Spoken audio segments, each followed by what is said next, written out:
my son progresses from bad to worse. Trust me, from bad to worse every single day.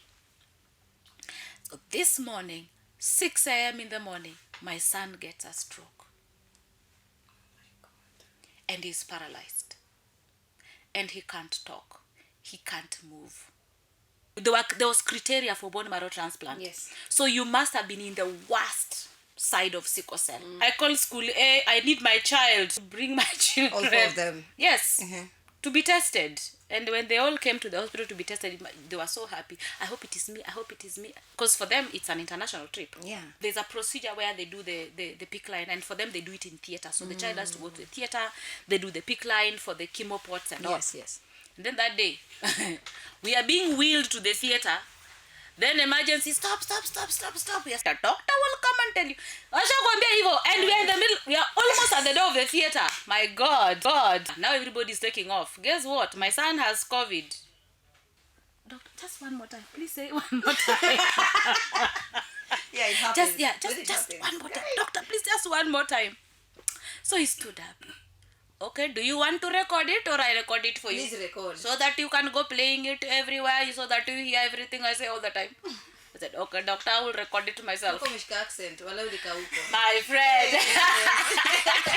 My trips to India, I have seen things that will make me less proud of to be a Kenyan.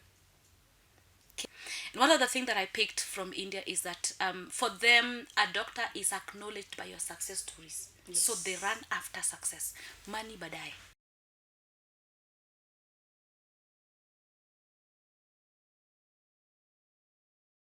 Hello guys, and welcome to Touch Digital TV. My name is Amina Hussein and you're watching Sips and Soul, where we share, feel and also connect with human interest stories. And today I am joined by the one and only Aggie Mugeni. Yeah, thank you for having me. Yeah, unajua unaitwa Mugeni. Na mimi ni mgeni. Na wewe ni mgeni. By then mimi kwanga mgeni hata kwangu. So it's not just here. Sawa, you're welcome. Thank you very much. I love that. I love the way that you thought kitu nenda kusema the fun. Wewe ni msanii. Yes, I am. Sawa. Of course, karibu sana ndani ya Sips and Soul. Thank you. Sips and Soul, it's a podcast whereby we just enlighten people on human interest stories, basically talk about what people don't know, to inform, educate, entertain. Yeah. So today here, Najuna come in talking about sickle cell. Yes, sickle cell is just a major disease yenye iko all over. It's a generic disease, by the way, for those who don't know. She's gonna talk much about it, the experience, because she has someone who has I won't tell you who. She's gonna tell her story herself. Aje. Kabisa. Welcome sana ndani ya studio. Thank you so much for having me. Yeah, it's great to be here. Asante pia. And I think it's also a good opportunity for me to be able to talk about sickle cell. Yes. Half the time I talk about my music a lot. Yeah. Platform ya kuongea about sickle cell I think imekuwa kidogo. So for me this is really big. Thank you. Karibu. Thank you. Asante sana. Sawa. Yes. Tunaweza anza na intro. Who is Aggie? Where did Aggie grow wapi? Mtaa gani? Tunataka kujua kwanza wewe ni nani. Oh my God, unataka kujua niligrow wapi? Lazima tujue. And my primary school. Sitasema hiyo, but anyway. My name is Agie Mugeni. I am a minister of the gospel. I do gospel music. For a couple of years now. I'm a mom. I'm a wife. Yeah. Woo. I mean, gospel singer. Yes. Tupatie chorus moja before we get into it. Which song do we? I'm such a bad friend. I don't know your song. Pole. Oh my God, I will deal with you later. Okay. Let me do. There's a song I've done with Pitson. Wewe ndiye kusema. Okay. Wewe ndiye kusema. Wewe ndiye kusema. Ukisema nani atapinga? Wewe ndiye kusema. That's the chorus of that song. So the song is called Wewe ndiye kusema. Hello. Kumbe umenihaidi hapa voice. Yep. Ama nibibi kuingilia mimi barege sana. Baby tusikie line yako. Welcome to Jamrock. I try. You can support that by the way. Thank you very much. sawa sawa. Aggie alianza kuimba Yeah. lini gospel? So I've sung all my life. I know it sounds like a cliche, but I'm born in my dad has been a bishop, now retired. Okay. So I'm practically born in church. So I started singing when I was in Sunday school, as long as I can remember. Sang in my dad's church, sang through high school choirs, Praise and worship, all that. So I've been singing all my life. But professionally, I went to the studio for the very first time in 2011. Okay. Yeah, I know it sounds kitambo. So ni kitambo, it's fine. 2011 nilikuwa class 8. Oh my god. Yeah. Okay. Mtu asishike calculator. So mtu asishike calculator. If 5 times 5 equals to anyway. Achia hapo, usichome. So 2011 I hit the studio for the very first time. I'd always desired to do professional music. I'd always desired to have my music out there, people listening, So don't ask me why I'd not gone earlier. I had opportunities, I just missed them, but eventually I ended up in the studio and did my first album in 2011. So yeah, practically since then I've been singing. Okay. Yeah, Ndio sasa ufike hapo kwa kuingia studio. Ni mtaa gani ulikuwa umetoka in the first place? And how did you reach there? I grew up in Chemelil. Chemelil. Okay. Mnajua Chemelil factory, sugar factory. Anybody knows? Ujui? Unakunyonga tu sukari hapa bure. So we are the sugarcane farmers. we are the sugarcane farmers. Sugarcane farmers. Okay. I grew up in a settlement scheme, Chemelil Sugar Scheme. Okay. So I went to Chemelil primary school. Yeah, but high school I at least so, to get this clear, Chemelil si Kimilili. No, my God, no. Chemelil is in Kisumu County. Okay. Thank you. Yeah. See fish bake. Geography huku. Your subject huku nini? Amukupendana nayo sana. Mimi nikikutana tu na history niko sawa, lakini geography kidogo ni noma. Yeah, so Chemelil si Kimilili, it is Chemelil. Yeah, Chemelil, in Kisumu County. So that's where I grew up. My childhood was in Chemelil basically. So I came so basically you're such a sweet person. Yeah, actually I am. Because umetoka kwa sugar. Yeah. I've told you we are sugarcane farmers. Man, my face sweet. Yes. That's why mimi nikisikia watu ati I'm now doing sugarless. I can't add sugar to my tea. I'm like, Anyway, so yeah. Okay. Practically that's me. Okay, kwenye umetoka and then high school you move. High school I moved. I went outside my county. Okay. Yeah, Finally outside sugar. County. Yeah, my dad was very strategic, by the way. Yeah, to St. Barnabas. St. Barnabas is somewhere in Siaya County. Is it Siaya County? No, I think it's in Kisumu County. Oh my God. Jali. Siku fail sana. Siwezi kujaja hata nisikuwa na thank you. But I went to St. Barnabas. Then after that, I moved to Nairobi. Okay. Yeah, after high school. Now moved to Nairobi. My siblings are much older, so I came to live with my siblings in Nairobi. And my college in Nairobi. Yeah, and long story short, I'm here. Since then. So since utoke ushago. Watu wa Chemelil. Yeah, wanapitia because I need sugar, so I have to occasionally go and make sure my dad didn't quit planting sugarcane. Yeah, which is nice. Yeah, so basically that's where I grew up. So since after high school I moved to Nairobi, so nikaingia college. And what did you do in college?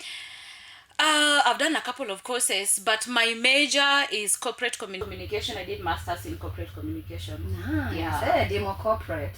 Yeah, ndio wale wa 8 to 5. I'm trying to. Lakini mnakonga mmejam kwa klabu, shida ni gani? No, let me tell you, what are corporate, we are communication guys. We talk. We talk. I mean, we are the you know you guys deal with a lot. Just say that. We deal with a lot. So we craft messages, we tell you what to say, when to say, how to say it, where to say it. Yes. So basically, but of course I talk to corporates a lot. Okay, moving on swiftly now. Narrowing down to your career professionally. Yes. Ukianza sasa kuimba gospel. Ulikuwa ushatoka huko ama ulikuwa tu Nairobi? Nimeanza kuimba gospel kama niko Nairobi. Yeah, I went to this already. I was working when I started singing. Mbona unaisema pole pole? Unaanza kushika pa calculator, but anyway, I'm proud of who I am. No, we love podcast. We love millennials. Yeah, I know we rule the world. So yes, of course, yeah. It's us who rule the world anyway. So I was already working when I hit the studio for the very first time. That was my first job. Yeah. So after umepata sasa job, venturing into music, you got your spouse now. Oh yeah. Yes, I did. Yes, I did. Mugs came along. I call him Mugs. His name is Mugeni. Shout out to you, Mugs. Mugeni. Yeah, my one favorite person.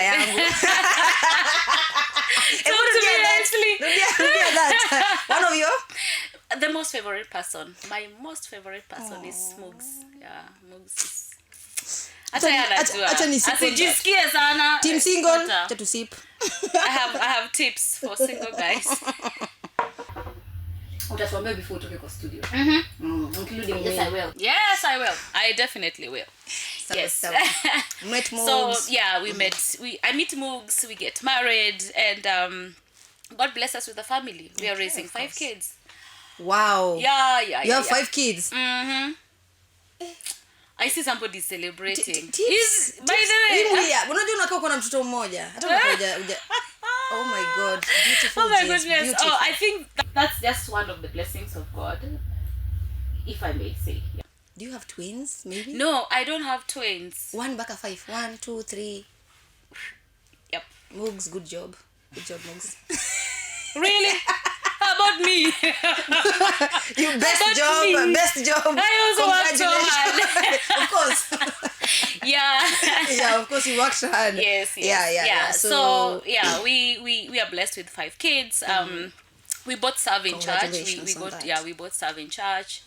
Our last sickle cell comes in at ile unafunga done, then sickle cell. The last born. Yeah. Sickle cell just comes just like that. So before you discovered is it a she or a he? First of all, it's a he. Yes. Sawa. So after kumzando alipata ama way?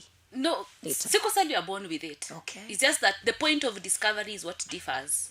So you can be diagnosed at 1 year, at months old, or some even get diagnosis after a couple of years. Yes, I noticed. Yeah. So but it's just a trait that you're born with.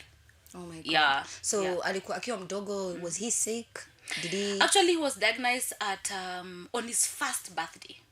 Oh my God. It was exactly on his birthday. That's when you got the diagnosis. Yes. So before then, he wasn't sickling. Actually, he wasn't. He was just a normal child. Even when he was a baby, he was just a normal child. So we didn't know until that at 1 year, then he starts falling sick, and it is something we can't figure out. And it hadn't hit me that this could be sickle cell. No, it didn't. It wasn't anywhere. What were the symptoms? I remember he started having swelling joints. Okay. Both the hands, the knees, and the ankles were swollen, and then he would cry a lot. So I noticed that at that point he never wanted to be touched. He would just cry, and he doesn't want to be touched. Little did we know that every touch is pain. So he was having a lot of pain. We didn't know that. So we go to hospital. Oh, did you travel? They first do all these other tests, malaria tests, CBC, is there an infection? And then we can't get any of these things. And then one doctor, I remember at Gertrude's, started asking me, is there sickle cell in your family? Do you know you have this trait? And then he tells me, yeah, one of my nephews have sickle cell. Okay. But I'm like, no, that can't be us. See, we have these other kids, our sickle cell. No, that can't be. It could be something else. Because 4 kids prior. Yeah, exactly. Yeah, exactly. So then we just rubbish it off. But because the pain kept on, it kept on getting worse. It couldn't be helped. I mean, they weren't helping him at that point. So I'm referred to this pediatrician, and then I go to the pediatrician, and the first blood test, it was an emergency. Okay. He tells me, I think this is sickle cell. He had a very low HB at that point. Very, very low. I think it was at 3. Oh. And then the crying, my goodness, my son would cry. And then he cries, and you can't hold the child. Even our journey to hospital at that time was so bad. Because you have to carry this child. Yes. Everywhere you touch is painful. So it became an emergency, and he says, I think this is sickle Sickle cell, cell. but let's go and do the test and check it out. So we go do the test, and results coming out, and yeah, It's sickle cell. sickle cell. And we go straight to the ward, and I was paralyzed. For some time. I was paralyzed. My brain stopped. What is this? I hear about it. I didn't think it would be, You. Yeah, But it fun would be fact, me. Yeah. Kila mtu sisi human beings, we normally do that. Of course. We never thought that it would happen. It to would us. happen to exactly. Yeah. So I'd seen my nephew go through it, and it, even for my nephew, it was so bad. But in my head, I was like, no, this can't be My son. No, this can't be mine. It can't be happening to At me. that time, was he breastfeeding?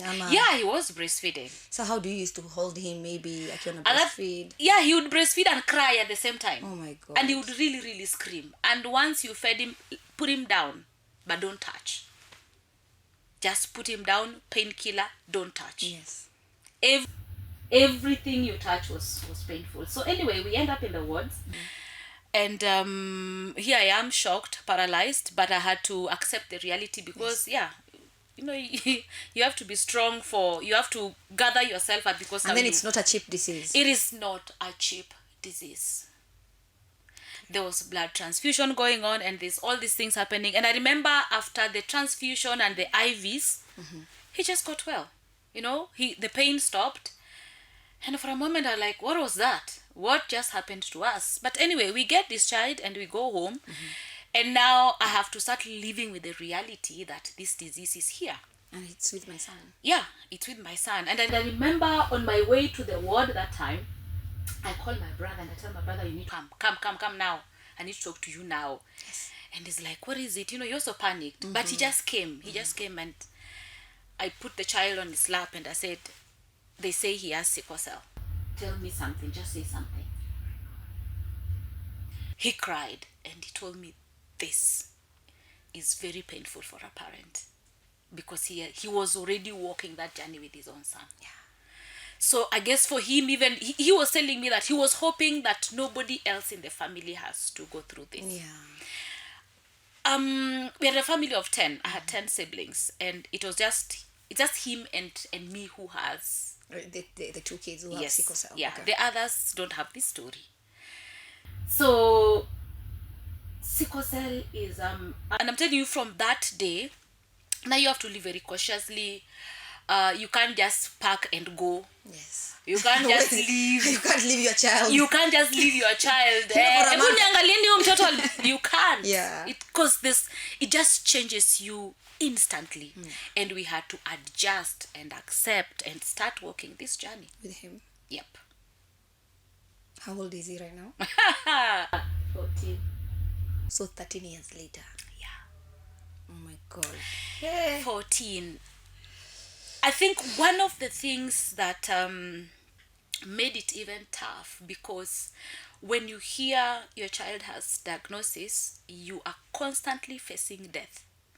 The uncertainty of life just kicks in instantly. Yes.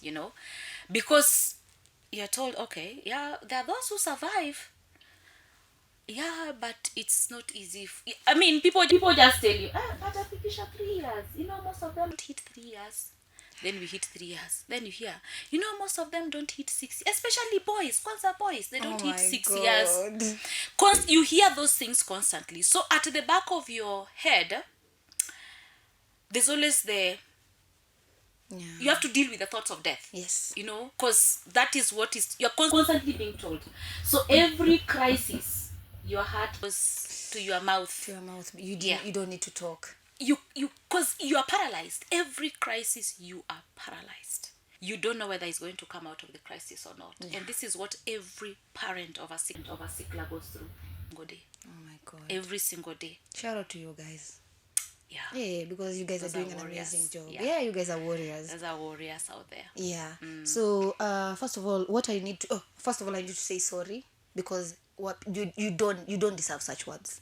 At the end of the day, you just need encouragement. I feel like exactly, as Kenyans, especially us, we have someone is at the hospital, ama ako kwa ICU, huyu ni kama Upati bana watu wao hata encouragement, you know, the mother, the father, you go there with that notion of not making the family have hope. Have hope. I'm so sorry about the hurtful words at the end of the day. I understand. I think what I've come to realize is that some of these comments that you get, not that people mean bad, they just don't have the wisdom to communicate and the exposure, you know, to communicate. And they washe kind of, you know, and then they're like, you know, I heard those ones that I heard so and so's child died at this age, or I've heard these kids don't grow past this age, or I've heard they you know, they'll never have normal growth, you know, like, of course somehow their growth is affected, they have delayed milestones, and people want to rub it to your face. And from them, probably they're coming from a point of, I have more information than you know. So you need to know, especially that. mothers. Exactly. They'll come and tell you, Mama so and so, I've had this and this and this. Makes sense. So within those span of 14 years, have you ever had an encounter with him and you can feel, hapa mimi yenyewe hapa mimi nilifikanga mwisho nikasema, let me get done with this. It's fine, God. So many times. Talk about so many times. As I told you, every crisis, it's always a life and death situation. Yes. And let me give you maybe 3 main ones. Okay. So other than, you know, a sickler, you're constantly in hospital for either blood transfusion, IVs, you know, pain management and all that. And I remember our first major crisis. I would say that his crises weren't all major. Some were minor. Majority of them were minor. But when major came, it was really major. When the big crisis came, it was a big crisis. So by the time he was hitting, I think the first one came when he was 3 years. And 3 years, he gets a crisis. Already now we know that this is a situation. And he gets this crisis. And before I even tell you the story, let me tell you one of the things that really puts you down as a parent is because everywhere you go, whatever you do, you must always declare, my child is a sickler. That word itself is traumatizing. That word itself, a sickler. You have to brand your own child a sickler. If you don't brand your own child a sickler, you are exposing them to dangerous or maybe poor management medically. Yes, especially akiwa shule. You must always brand your child, and these are brands that you have to keep communicating everywhere they go. You have to communicate that. Yes. And when you as a parent must continuously stamp that label on your own child. But then you realize, if I don't say it, I'm placing my child at risk. Yes. Okay, so by the time he's hitting 3 years, we have our first major crisis. And this major crisis, we end up in Gertrude's hospital. I remember that time, tulikuwa huko Kangundo, that's where we used to live. And he falls sick, and of course, you know, okay, then I hadn't grown so much. I hadn't learned about sickle cell. And you are in between faith and you know, you're juggling between faith and medicine. You know, you want to believe God for this miracle, you know, miraculously my child is going to get well. And sometimes you know, and sometimes you are tempted not to, you know, to do medical sana, do prayers. I know. You know, so I won't blame you. The desperation sometimes. We get so desperate at that level. So we get to hospital, and that time I was still struggling with the label sickler. So we get to hospital, and you know, the doctors are doing all the tests, and they're like, what is wrong? We can't find, is it a malaria, is it what? And I'm like, should I say, should I not say? Should I say, should I not say? Then they hit rock bottom, like they can't figure out what's wrong with this child. And I tell them it's a sickler. The doctor almost hit me. Wasted a lot of time. And that time, HB is at 2. He's pale white. What? 2. He's pale white. So we are here. It's an emergency. So I tell them, please, we need blood now. Remember, we are in a clinic. This is not the main hospital. It's a clinic. We need blood now. What type? That time was B positive. And I'm B positive. So I tell them, take my blood. And then, of course, they can't just take your blood and transfuse. It has to go through the test and all. And then we are racing against time. We are racing against time. The HP is at 2. They can't just do IV like they always do, because with that law of HB, you can't do an IV that runs very fast. That's run very, very slowly. And hope that the body will pick up at that pace. And reciprocate. Yes. So HB is at 2. It's an emergency. He's turned pale white. Pale white. He can't move. He can't walk. He's just staring. He has no energy to cry. He's in serious pain. And he's a baby. He can't cry because he has no energy to cry. Yes. And you try to make sound. I'll never forget it. That's one of those pictures that sticks in my head. Then we have to be rushed in an ambulance. The doctor says, you know what? Let's try the ambulance. And the word was, let's try the ambulance, because it's race against time. And you're there negotiating with God. God, you have to do something. Yes. You have to do something. Jamani. Yeah. Sickle cell will make you believe. You will believe. I'm telling you. This goes to the atheist. It will make you believe. Yeah. So miraculous. Okay, ambulance comes and we put him in the ambulance and there we go. And I remember sitting in that ICU ward and I'm looking at my watch. And I'm looking, and my second, it wasn't moving. In I think my brain had stopped. It wasn't moving. Yeah. Time had stopped. And something happens to you, but then you realize you don't want time to move. No. Yeah. And then the doctors are telling you, we don't know. We will just try. We are trying our level best. You pray. Mama, sit there and pray. That was our first. And we stayed in hospital for a while. For a long while. But he made it out. God did it. I'm telling you, God answered our prayer.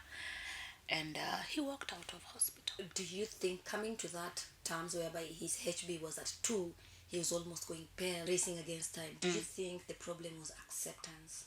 Because some of the challenges that we go through as a society is the fact that we don't accept whatever has happened to us. Yeah. And that's why you find out some people are diagnosed with cancer and they let it go up to stage 4 because they've not yet accepted that I have cancer. Yeah. I need to treat it. Yeah. Some people go through maybe AIDS, get HIV, the disease. They have not treated it earlier, not accepting it. Yeah. Do you think the problem was accepting Do you think the problem was accepting the fact that I have a sickle?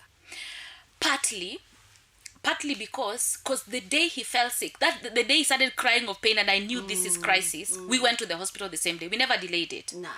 But now I delayed the process with the doctors because I didn't tell them the sickle. Yes.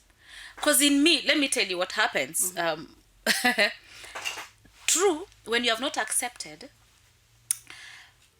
that time my faith is way up there. Yes. And I have prayed all the prayers and I have fasted and I have to confess that my child is healed.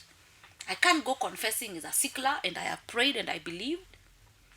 So even as I'm in the doctor's place in the hospital, I'm still, I prayed. I won't call him a sickler. I have prayed. But guess what? I'm just delaying the whole process there. If I had just said from the word go when I entered there, they would have handled it much better. Yes. Exactly. And I feel like, not even on you only, I feel like so many parents who are watching, right? Even when you have a watch outside there, so many of our parents, they refuse the fact that maybe something has happened to us and they need to accept it. Exactly. Part of the reason is not that they hate you, no. It's the fact that they love you so much, they can't accept that this has happened to you. Yes. Exactly. Also, one of the things I've also learned is there's probably very little awareness about the disease. There's a bit of stigma around it.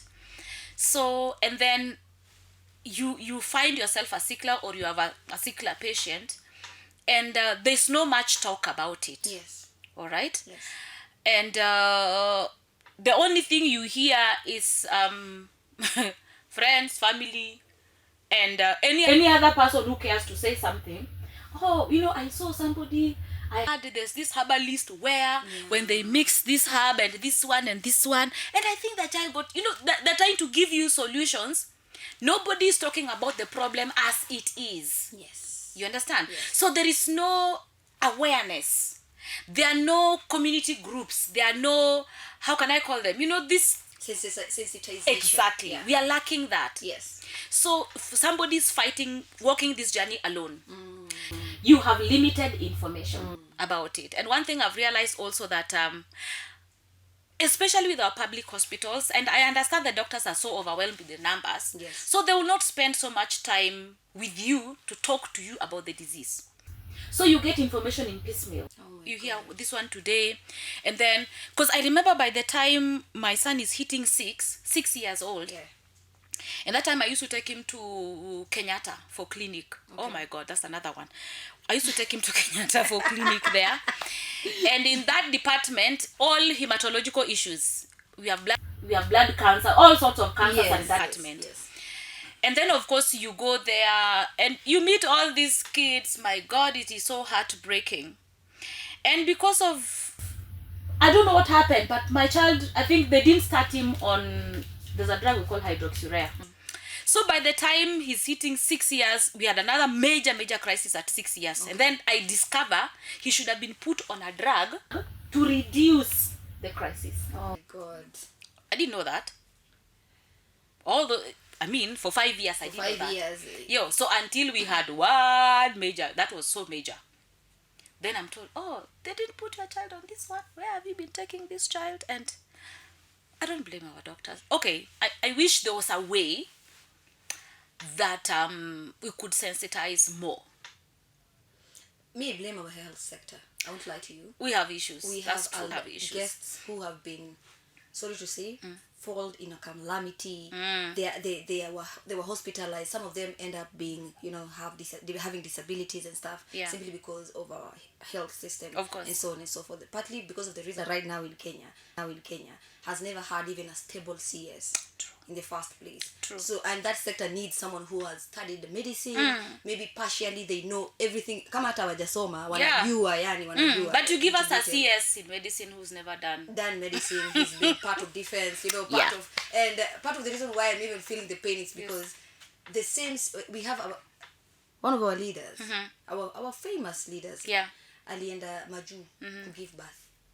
Wow. Alikuwa part of the Awesome. the health sector. So that tends to tell you that Exactly. you're not working on what we have right now. Yes. If you have money, you can go wherever you want, but right now we're not working on our health sectors. Yeah. Moving on swiftly. So many people outside there, especially guys who have gotten kids, or maybe recently, they don't know anything about sickle cell anemia. They don't know anything about sickle cell at all. Yeah. Does it have a type A, type B, or it's just generally sickle cell? Sickle cell is sickle cell. Okay. Caused by what? It's a genetic disorder. Okay.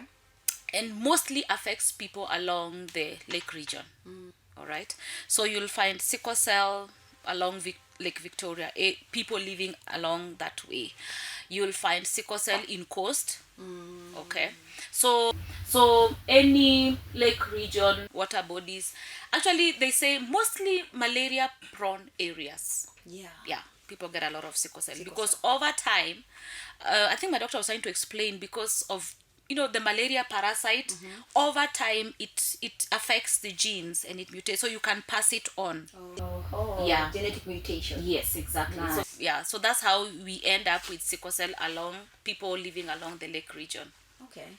Okay, let's move on back to our story. Yes. What was this major thing that happened?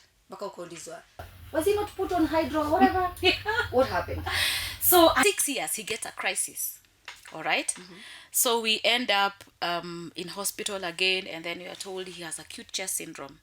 It's a version of pneumonia that affects C class. Okay. So his lungs were really badly off. So we end up in hospital, and for that treatment, and then that's when we discover hydroxyurea. It's a drug every sickler should be on. We were never put on that drug. So we are here in hospital with acute chest syndrome. Lungs ndio hizo zibe collapse. Then he gets a stroke. Trust me, I had never known that kids get stroke until mine got a stroke. What? Yeah, I had never known. And remember, we go to clinics every day. Well, frequently, every month. Yeah. Basically, it was once a month. You have to go to clinic and be checked, and So I'd never known that kids get stroke. Yet it was a thing. Sicklers get stroke. I didn't know. For me, stroke was for senior members of... Oh my God. Yeah, ilikuwa ya wazee. So, we are here. And then my son progresses from bad to worse. Yeah. Trust me, from bad to worse every single day. So this morning, 6 a.m. in the morning, my son gets a stroke. And he's paralyzed. And he can't talk. He can't move.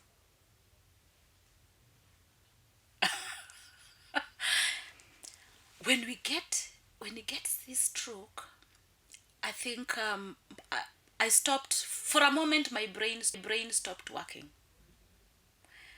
And the funny story. Let me give you the funny story.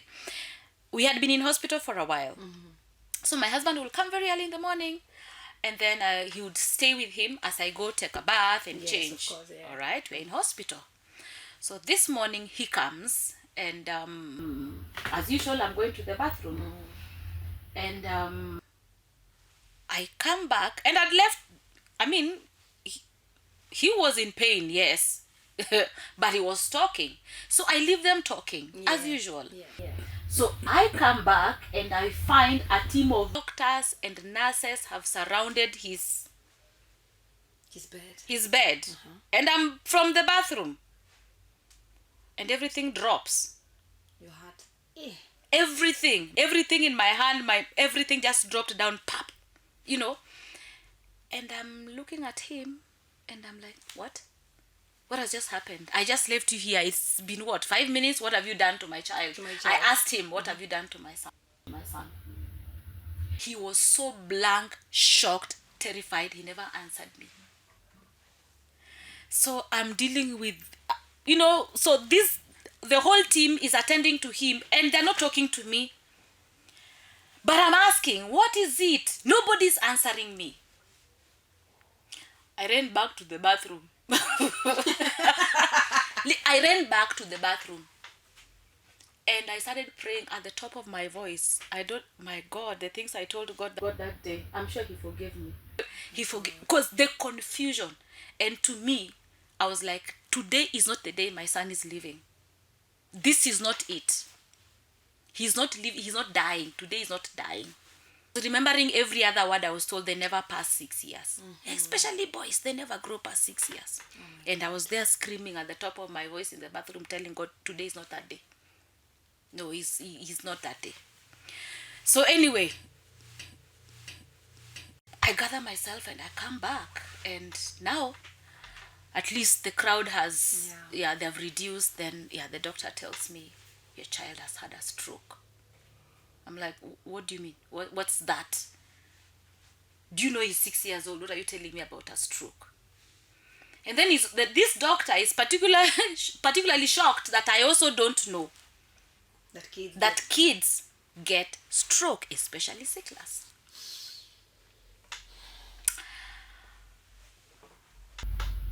I think that's the hospital centers, the hospital reverend to come and counsel you and say last prayers.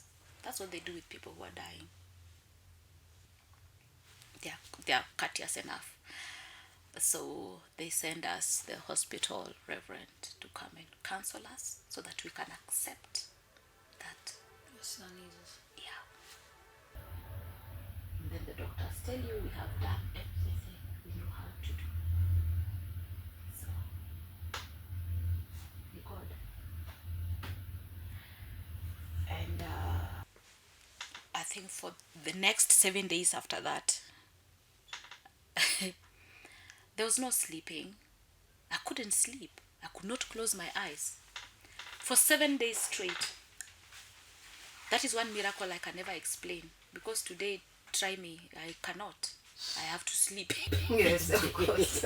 That time I couldn't sleep. Because at the back of my mind, if death is coming, you better come find me wide awake. Death, you want to come, you'll come and find me wide awake. I'm not sleeping. So that we face each other. Oof. We really did stay in hospital.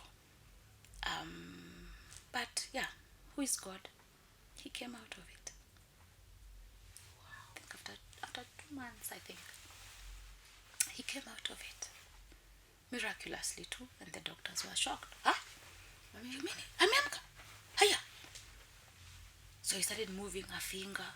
Oh my God. And that was, we celebrated. When he started moving a finger, we celebrated. A big celebration. All this time he was not moving, not talking. Not talking. He was in ICU. Yes. Basically. So he's in pain. He can't produce sound. So which means he cries. Yes. Physiotherapist would come, do physio. You can tell he's in so much pain. But he can't cry it out. Sickle cell is a monster. I'm telling you. And I look at my son. He didn't even go through the worst version of sickle cell. Oh my God. Yeah. Yeah. We didn't even go through the worst version of it. I have seen kids going through the extreme version of sickle cell. And it's bad. It's really, really bad. Yeah. So for me, I hadn't seen the other side. So this was my worst. This is my worst. Me, I've not seen any. At that point, I hadn't seen. But anyway, he gets out of it. And now this new doctor gives me a plan. We need to move like this. This is how we are going to manage going forward.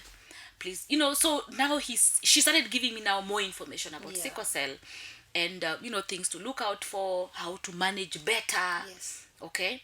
Remember, initially I had piecemeal. You have this little information here, so you hold on to this one. Yet there are other hundreds of things you need to know and do. Like the drug he's supposed to be on. Exactly. Yeah. So now they put him on that medication. And then, of course, I had to change doctors at one point. I realized this one is so busy.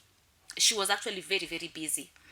And we couldn't reach her for, you'd go and you can't reach her for a while. Like 2 months, hajapatikana. Yeah, so I was like, no. So we changed doctor. Now when we changed doctor, I got a new doctor. Now this was an excellent doctor. It was just about the doctor. Yes, it was just about the doctor. So this is one doctor. Oh my goodness. I think that was our turnaround. Yeah. Opened our eyes to so many things. Of course. Yeah. Opened our eyes to so many things. He would take his time. Do thorough test.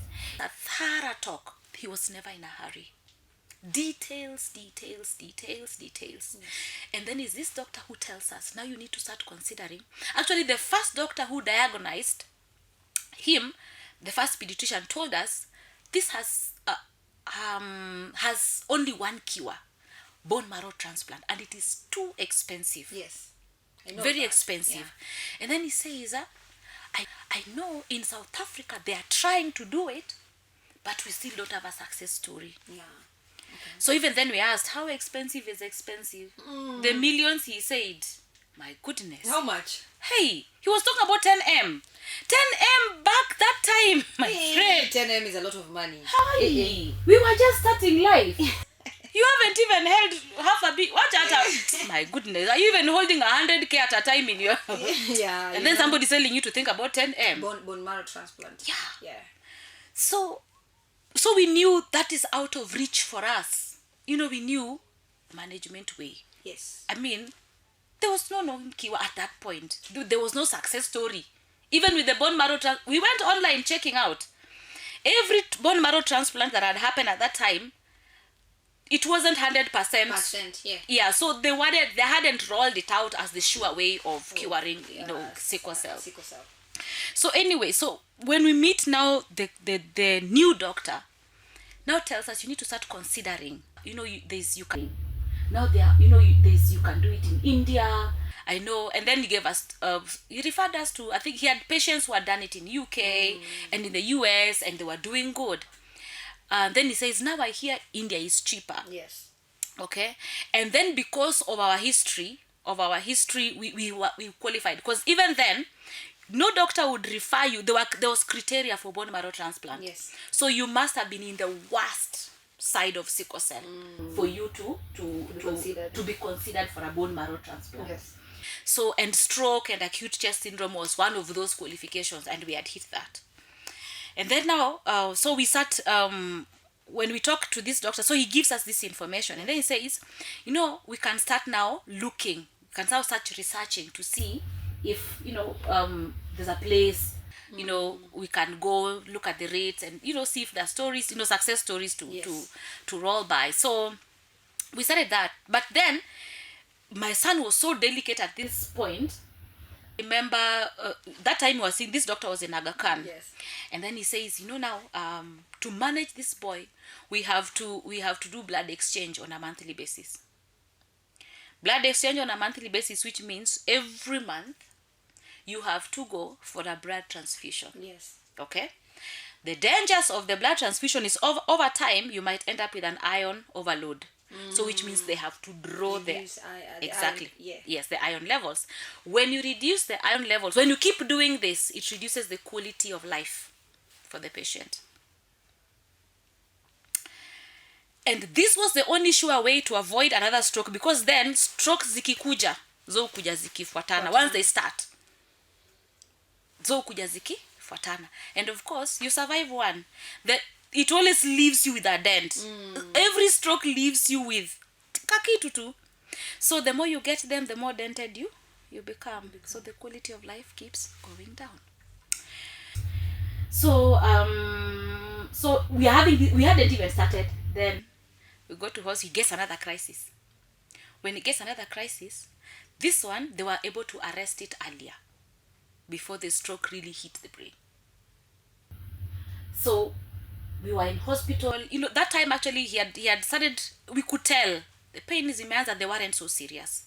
So we called the doctor. And how, because at this time you kind of know how to manage fluids, weka fluids mingi, drink water. My son hated water. Umekunywa beetroot, what, maji. He hated everything to drink, because now you have to force the child to take. Yeah. So even a good thing, they don't see it as a good thing. So he hated water. So now we knew, okay, this one, ati pain wapi, ati headache. The doctor said, just come. Now come. And then, because of that, we needed to do like scan, frequently to check. Check for the brain, Yes. Do we have any looming stroke happening, Yes. so that they can arrest it early. So when we got this crisis, it was acute chest syndrome again. So this second one really damaged the lung, but he didn't get that stroke. Thank God. Okay? Yeah. So the lung was badly. Ilikuwa mbaya. So the doctor says, you know what? Now, the bone marrow transplant we were talking about, now we have to escalate that discussion. So he went researching. It's the doctor who went researching. He went researching because for us, yes, we need it. Can we afford it? But can we afford it? No. So how do I start raising this money? 10 million. Hii 10 million unaanzia wapi? We had never even seen anything half. Forget half. I'm telling you the salary you are earning. You can't venture. It's way out of reach. I'm doing you maskini, guys. I'm telling you. It was so bad. It was so bad. Oh my God. So anyway, so 2019? Okay. 2019, he gives, a friend forwards me on WhatsApp, doctors from India, visiting Gertrude. Yes. Then she calls and says, I forwarded you something. Can you find out? Maybe they can help. Yeah. So I quickly called my doctor. Hey, I forwarded the same to him. Hey, doc, I've seen this. Can you find out more? So he calls and then he gets information, then tells me, yeah, let's go for that one. Let's go and meet these doctors and present our case. And we went. We booked the appointment. We went. Give us everything. We went. And when we went to meet this doctor from India, we were meeting them at Gertrude. Our file hospitali ingeletwa na pick up at that point. Because they say carry all your file yenyu na Milimani Courts. Carry all your medical files. Carry your medical files. Mtoto wako amekuwa na sickle cell tangu kwani. So you've done MRIs, you have CT scans, uko na acute, X-ray, uko na ya stroke, uko na sijui ya what. I'm telling you. So we landed up there, the doctor was shocked. All this small boy, all this. Shock. But anyway, he does the evaluation and calls my doctor, and my doctor was so supportive. Gave all the information and they says, yeah, we can do this. We can do this. Says, yeah, we can do this. And then we discover they have been doing bone marrow transplant for a long time. Sisi ndio hatujajua. Yeah. And their rates are much cheaper. Africans, please. Sisi ndio hatukujua. Their rates are much cheaper. And then now we're told, oh, you need a donor. A donor? Where am I getting a donor from? They says, okay, you have other children, or bring them. Oh, wow. I had to run and get my kids from all over the place. Kama wewe kwa university kule nyumbani. This doctor, remember this doctor we are meeting, he's leaving the same day to the airport. Oh my God. So we are not going to meet you again in a long time. So we better just do this today. I call school A, I need my child. I call school B, I need my child. I had to bring my children. All four of them. Yes. To be tested. And when they all came to the hospital to be tested, they were so happy. I hope it is me. Because for them, it's an international trip. Yeah, they don't know. Toa maoni, nasikiaje? Nasikia vizuri kudonatia brother bone marrow. And they're like, I hope it's me. Oh yeah. So by the grace of God, we got a donor. One of our eldest daughter was the donor. Wow. Full match. It has to be a firstborn. Full match. Full match. Full match kama ya Rambe na Madagascar. Hiyo ni full match. Kwanza wacha. You brought that up. Wait, we will speak about it after the end of the I'm still hurting, man. Unajua nilikuwa na jazz. Hiyo ni kama kwenda kwa pitch kukosa dona. I'm still hurting. Why did you even? Hiyo ni kama kwenda pitch na unakosa dona. It was so bad. Na nilikuwa na jazz imeandikwa Aggie. Walai. Aki. Number 5. Number 5. Oh, Omija. Mimi hata sijui number 5 unachezanga wapi, but mimi nini yake ilienda huko? Sijui number 5. Nitakwambia Mugs.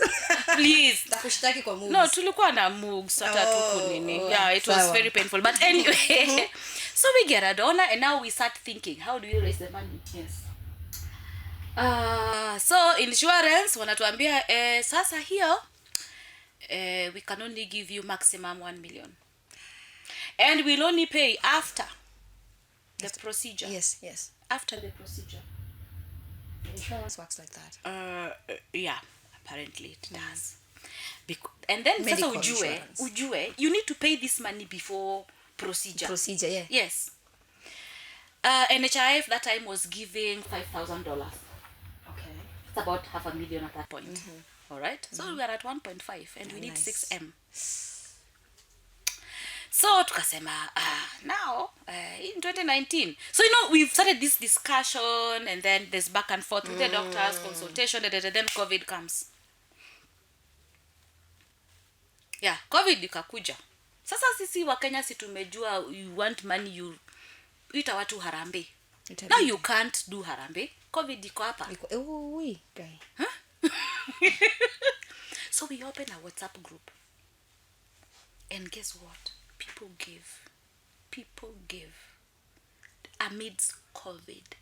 Wow. Do you know we left here in 2020 December. Saizo COVID ilikuwa imeanza kushika. So we left 2020 December. We didn't have the full amount, but we had deposit to start the procedure. And so we go to India for bone marrow transplant. So one of our lungs ilishakulwa. So we are as delicate can be. Because now COVID is around. Lungs zake ndizo zimefake. Oh my God. We are as delicate can be. So alikuwa na continue peke yake. Yep. So we land in India for bone marrow transplant. All looks good. The tests are great. The doctor says, yeah, actually when they did all his tests, that has they told us 85% chance success. And of course I've carried my son, the patient, and the donor, the 3 of us on that Air India flight. I haven't told you how much I cried that whole flight to India. Why? I'm asking myself, what kind of a mother am I? how do I carry my 2 children to a foreign land? I know nobody. I don't have anyone I can say this one went through bone marrow and has.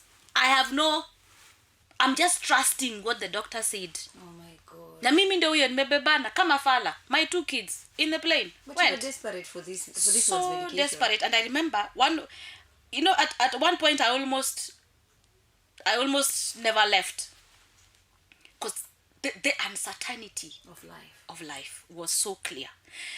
And I remember there's this story in the Bible where these lepers were saying, if you stay here we die, if we go we die, so see twende tu tukufe kama tumeshiba. So eventually that is the word that stuck in me. I said, you know what, I have a higher, either way there's no guarantee of life, whether you do the transplant. But life is uncertain. There's no guarantee of life. At the end of the day, it's God who determines who lives and who stays. So if I allow this fear that I'm feeling to put me down, I might lose. And I will spend my life regretting. I wish I took the chance. Yes. And I looked at, okay, by the time we were living here, we were at 75% chance success. All right? So I told myself, it's better the 75%. Let me just put my faith on the 75%. Yes. Than this 25 that I don't know about. Yes. This kafia. So see, okay, let me just walk into the 75% chance of success. Than live here, because I'll always beat myself about it. I wish I did. I wish I did. Yeah. So either way, there's no certainty of life. Ukweli. Ni Mungu tu. So we go to India and they do all the tests and everything. Then they tell us, oh, actually you have 85% chance success. Nice. So my chances have even increased. Imagine with 10%. So the fear is, and then I'm also telling myself, sasa si nimefika ngia. Na watu wamenichangia. Siwezi kuwa nimekula pesa ya ndege, nishalala hapa sijui wiki mzima, and then I tell them, oh, I wasted your money, I'm coming back, I'm not going to do this. All those things were playing in my head, because after all the blah blah, they still give you time. Go and think about it, because then now they've given you all the information about the transplant. And they've explained to you all the risks. So you are given a few days to be sure, make up your mind. Are you going through with this? And that's how it was. I said, yes, we are going to go through with this. So we are all checked into hospital. You get admitted, all of you.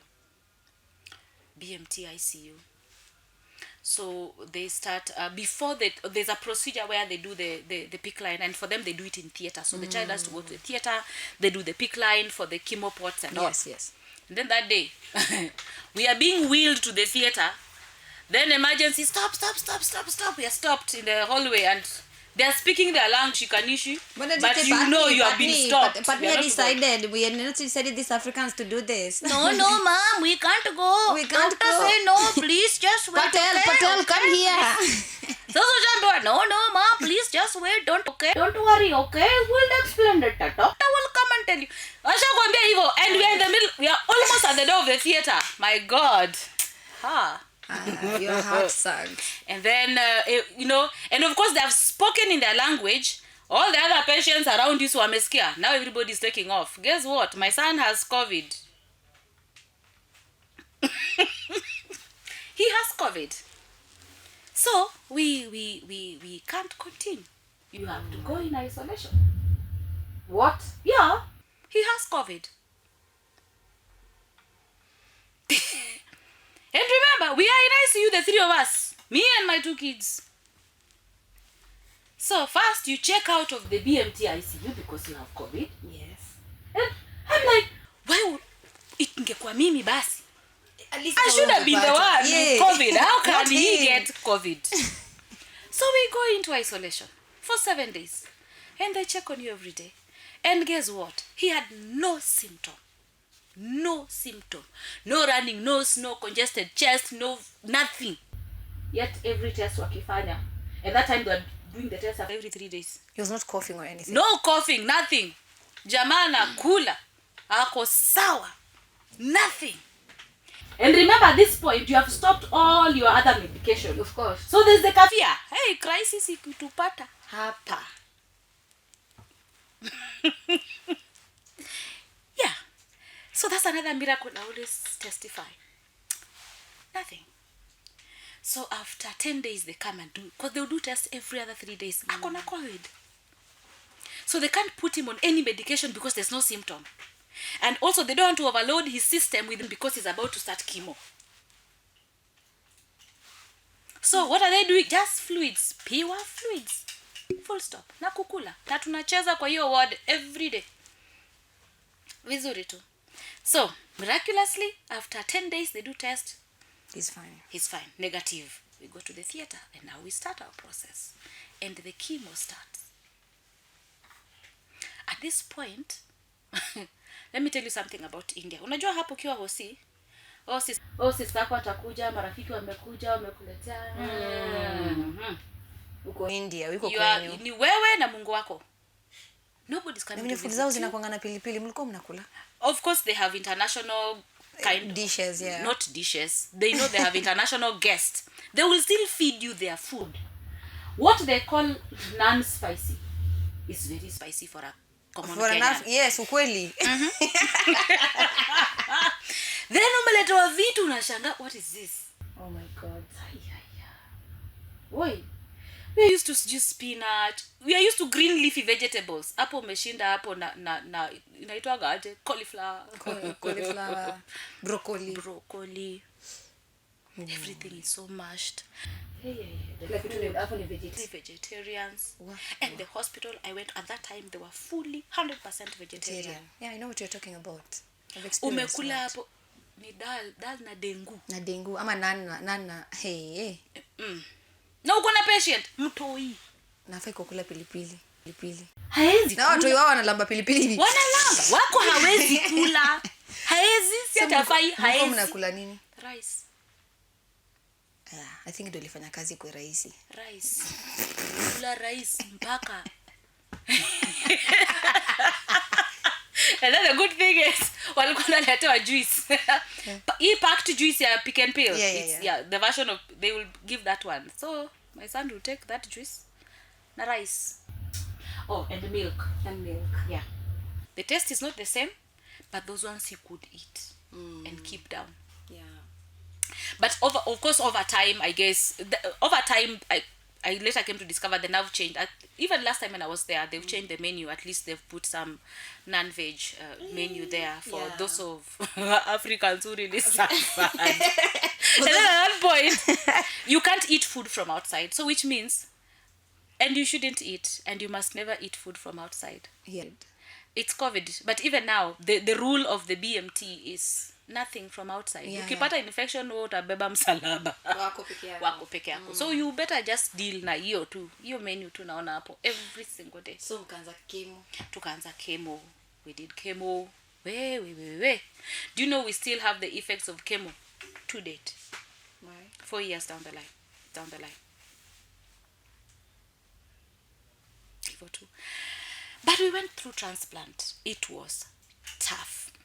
And I tell every parent I meet out there asking about transplant, I tell them, transplant is tough.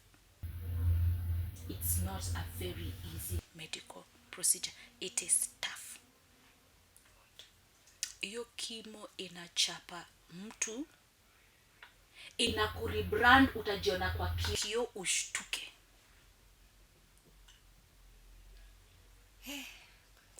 That procedure is tough. The same chemo as the patients. Yeah, the same effects. The effects are the same. Oh my God. The effects are the same. If not, I think, the effects are the same. But of course now it depends patient to patient. Some, it really gets bad. My son was, wow. So when he started now, manifesting the effects of chemo, I just made sure that he doesn't stand in front of a mirror. He will not look at himself. But one day he did.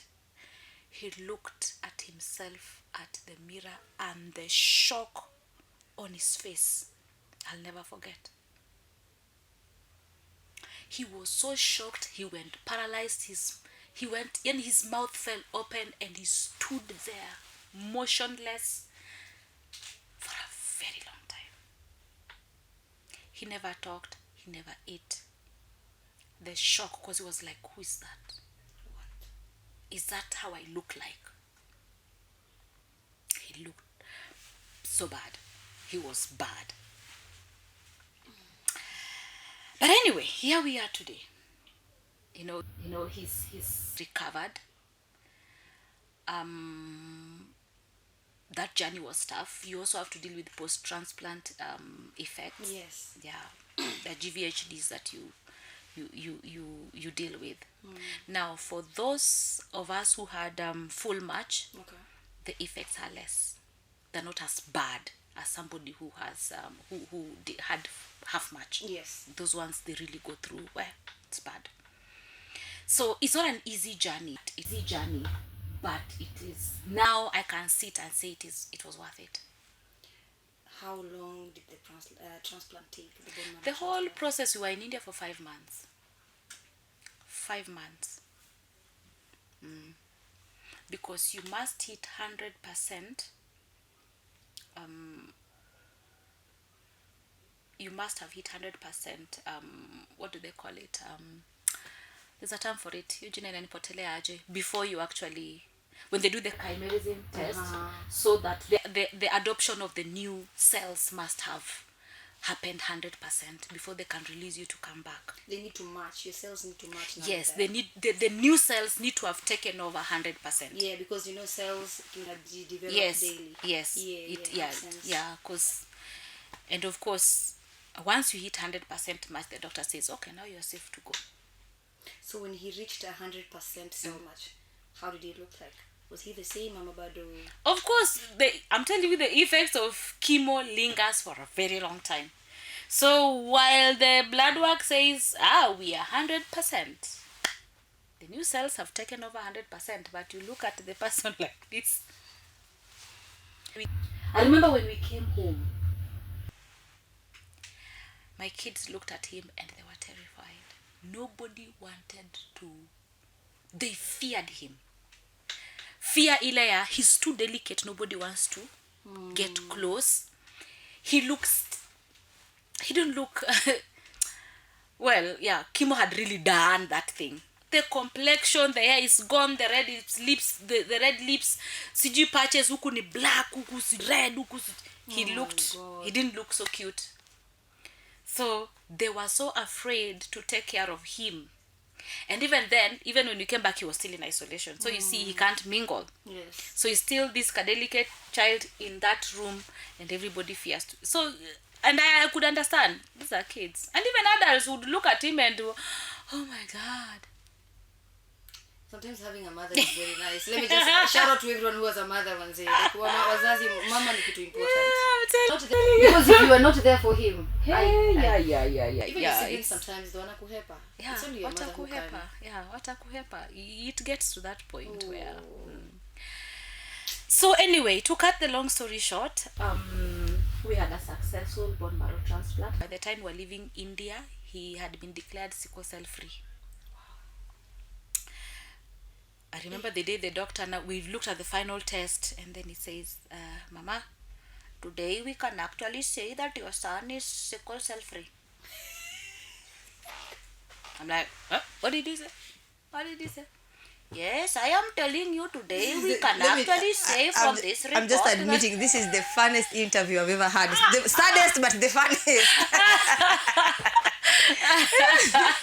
Yeah. How did you feel? Oh my God. It's, you know the way you hear something and nimesikia ama sijasikia? Yeah. I repeated 6 times. Oh my I told him, Dr. Vikas, what did you say? Oh. I am telling you, today we actually say from this report that your son is sickle cell free. I look, he was like, Doctor. Mama, are you listening to me? Adriel, can you tell your mom what I've just said? Repeat what I've just said. And Adriel is there. Mom, unaongeleshwa. Yeah. He called the other doctors, because the team of doctors, he called the other doctors, but this was Vikas is the main doctor. So he called the other doctors. Please, Dr. Moshi, please, can you tell Mama Adriel what I am trying to tell her? Now she can go home. I am telling her the son is sickle cell free. Now she can go home. Yeah. Oh my God. That is God. That is like, Lord, did he just say sickle cell? And I stood up. You know, I walked out of the doctor's office. And I, nikarudisha mlango. I came back. Doctor, just one more time. Please say one more time. Yeah, it happens. Just one more time. Doctor, please, just one more time. So he stood up. Okay, do you want to record it or I record it for you? Please record. So that you can go playing it everywhere, so that you hear everything I say all the time. I said, okay, doctor, I will record it myself. Accent. My friend. It's been 4 years of back and forth in India. Yes. Oh my God. Yeah, so yeah. And yeah, we were declared sickle cell free. So we came home dealing with the effects of bone marrow transplant, but not sickle cell. Amen. So, was it worth it? Yes, it was. Is it gruesome? Yes, it is. It is tough, but it is worth it. Now I see my child. The things I wanted to hear. We are sickle cell free. We will never have a crisis. No, Mama, you will never have a crisis. Never had a crisis in a shape. Yeah. Till today, how is he? He's amazing. Wow. Wonderful. We've had to, I think after one, okay, the first 1 year was good. Of course, you go for checkups. We came back, then after 6 months, you go back for checkup because you're still on medication, so they have to do some tests, change some medicine and all. Then after 6 months, you go after 1 year. So the first 1.5 years was great. Then he gets a GVHD, a complication of the muscles. Now this one attacked his muscles. Okay. It is still a post-transplant complication. Rare, but it happens. So it happened to him, and he got the muscle one. To keep going to India. It has taken a while. Okay. But amepona. Even the last review we had we're in August. Yes, in this month, and the reports are looking great. Even the lung that was damaged is healed. Yeah, even that lung. Do you know he would get a flu because of that damaged lung? Even after transplant, he would get a flu, a normal flu. It will quickly just turn into pneumonia. Yeah. Because that lung can't. It's I think at one point it was functioning at 30%. So over time it kept on improving. So if the other trips we would go and end up in theater because they have to do that procedure, bronchi or something, to pull out all the mucus from his lungs, because his lungs can't just pull them out, and water and all. Thank God he didn't suffer TB, because TB is also bad. Yeah. And at what point they were suspecting? Yeah, ukianza kutoka maji kwa lungs, it's early signs of TB. Yeah. So we would go there because anapata homa, unatibu hii homa haiendi. And my doctor here was telling me, you know what? This one is beyond the normal homa virus. This one, I think it's beyond. We've done antibiotics. I think you need to. It's not working. I think you need to go. And we would go. Then you're told, Mama, you have arrived on time. Delay of 1 week will be a different story, okay? But you have arrived on time. We will handle this. And I am telling you, India is medically work on point. Shout out to you, Indians. Yeah. Medically, they know their stuff. Mimi najua watu wapaki. Wapaki. Wa Kenya. Hapa. Nao mat. Kiswahili kila kitu. Tunasengenya wale. Ana kuna mwingine huko kwetu. Anaongea kijaka na kushinda wajaka wa huko, unashaka. Chalnade madam. Mwingine huko Busia anaongea Kiluya kushinda. Anasema sasa nyinyi. I also have Indian friends wenye wameoda. Sasa the parents married lawyers uko border. Yeah. They look Indian kabisa, but wanajua kudance. Wanaongea kama wako na Kiswahili ya Kiluya. Ni ajeko. Ni ajeko. Yeah, so in India, medically they know their stuff, and they don't chance. one of the things that I picked from India is that for them, a doctor is acknowledged by your success stories. Yes. So they run after success. Money badai. They run after. So they do what it takes to save a life. Passion. They'll do what it Passion. takes to save a life. Trust me. Na hii inafaa enlighten pia madaktari wetu. Yeah. It should. It should. Yes. It Especially should. to childbirth. Right now, things are very reckless. I'm telling you. People are It's sad. losing children, It's sad. manze, at birth. Pale hospitalini. My trips to India, I have seen things that will make me less proud of to be a Kenyan. Cases zinafika huko. The doctor anauliza, are you sure it's a doctor who was treating you? Yes. Are you sure it's a doctor who gave you this medicine? Are you sure this doctor? The diagnosis came from a doctor. Very, very embarrassing. Very, very embarrassing. Let me tell you, I won't lie to you again. We've lost so many young individual, talented ones because of our care, our recklessness when it comes to medical. Yeah. Our medications. It's so true. It is so true. People have walked into India with yani vituko from the doctors. It is sad. It is very, very sad. Sometimes they come and they've landed there and the damage is so big. Others don't make it. Others make it, but a procedure that's so simple as sinuses. Unapata mtu ako na brain damage. Daktari anauliza huyu daktari alifikaje kwa brain? Sasa alikuwa anadunga. Anadunga. It is mtu amekuja. They've lost millions in hospital. That's yenye diagnosis yenye no, you don't have that disease. You don't have that disease. First of all, they admit you to clean up your system from all the medicine yenye umepampiwa nayo. Oh my God. Then unapewa dawa ya thao ama ya 800 and then you're told, that's all, go home. Do you know, unasikiaga, you, because it's a community. Yes. You know, you go there, it's a community. Yes, and you interact, you know each other, one sister or one brothers come from Kenya, come and say hi or come and encourage this one. So you'll find your own, and you hear cases that you get embarrassed being a Kenyan because zile vituko amefanyiwa hapa. By the time they get there, the doctor will wonder. There's a friend of mine who went to give birth the other day. So alikuwa na labor. The way you labor, amekuwa kitanda almost being delivered. Yeah. You know, kuna daktari alikuja kamwangalia hivi kana askadogo akasema huyu tumpeleke. You know, the woman had to push the child before she was told to push. Ilibidi mtoto atoke. Ndio asiingizwe theater. Aliniambia mimi siwezi kubali kukatwa. Ili nitoe mtoto saa hiyo. Alitoa. Alifanya tu mtoto akaponika kwa. Na hakuzalia kwa kitanda delivery. Unaona ile kitanda unaikona emergency ndio upelekwe nao. Alizalia hapo. Mtoto alikuwa almost kuanguka. That happens a lot, and then realize that is it about the money? It's about the money because when they take you to theater, they get more. Thrice amount. Of course. Thrice the amount. The amount, yes. Yes. So yeah, they miss you simply because I'm not saying there's a profit margin we have not hit, so we have these targets. If you give birth with cesarean section, women can attest to this who are watching this podcast. Unakuanga lame for some time. Yeah, true. Bend, you can't do your work, you can't clean your child. Lazima usaidiwe kazi. So I don't know why our doctors are doing that.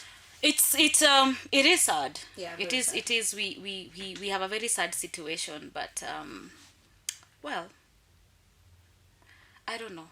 Oh my God. I don't know. But you have quite a story. And you're quite a fighter. You're the best mom. I would say that. Thank you for the compliment. No, you're the best mom. I'll say that because thank you for you didn't give up on your child. Giving up is yeah, giving up is because wazazi wengi wengine wangekuwa washa give up. Ungekuwa wameshasema huyu God alimwa niko na wengine wanne. Yeah, but you didn't do that. You didn't do that. We thank God for that. Yeah, it's been a journey, but last year I'll shout out to Mugs for not giving up here. Oh so my many God, fathers he is walk out on people, especially when you have a sickling. Yeah. So many fathers walk out. Shout out to him, Priya. Yeah. He's done an amazing job. I can tell you that for a fact. He's been a good dad, a very good support. Yeah, shout out to him. Very good support. And also your other kids. My other kids. Actually, when I celebrate this journey, I celebrate all of them because they all contribute. Everybody in the family sacrificed a lot. The times when I needed to be away you know, stay in hospital for 2 months, stay in hospital for 5 months, stay away from them, you know. And they never complained, you know, they really never complained. And this has been tough for all of them. Yes, all of them. So we have, you know, they've really rallied together to you know, walk this journey without complaining, without me having to deal with sijui mtu asijui wapi, you know. They were good kids. They have been good kids, and they are good. They have made it easier. They have made the burden lighter. They have made because it. You're also a good mom. You're fighting for them. No, I became a better mom when I left India. Why? You know everything. Why? Is because when we got admitted now for transplant, I remember we celebrated my daughter's birthday in ICU. We celebrated his wedding anniversary in ICU. Oh my Celebrated my husband's birthday in ICU. We celebrated Christmas Day, we were in ICU. New Year was in ICU. And those were big deals. You know, it was big deal for family, you know. And I realized, oh my God, people out there celebrating. Na tuko hapa ICU. Naangalia meza, oh, okay, I'm not the only one. Then you realize that what really matters in life, the things that really count, we are together, we are at peace. Easy vitu zingine, okay, we can do without them, yeah. Are we happy? Yes. Do we have a home? Yeah. You know, the relationship was, I started to value. I started remembering the days, Mom, can you take us out for Christmas? Sijui wewe hiyo pesa yote na school fees in next week. Hapana. Nikaanza kukumbuka nikasema, what do I really value? My values changed. I need to start valuing this family. Yes. These kids, I have money. At sijui nimeka mali sijui na saving is good. Yes. But I won't save anything at the expense of my children's happiness. Yes. Yeah. So when I came back with a new mindset. I said, you know what? I will value every moment. I will make it count. Yes. I will build memories. I will be there. So when I got back, my kids said, hey, Mommy, you have changed. Squeeze when I'm mzuri. You don't even refuse for yeah, because I've seen it in life, guys. I've seen it. I have seen it. I think what's important for me is having you guys. You are in good health. Can we make this moment count? Yes. So, Mom, can we go out for? I said, okay, let's see. How much do we have? What can this do for us? We all make a decision. This is what we have.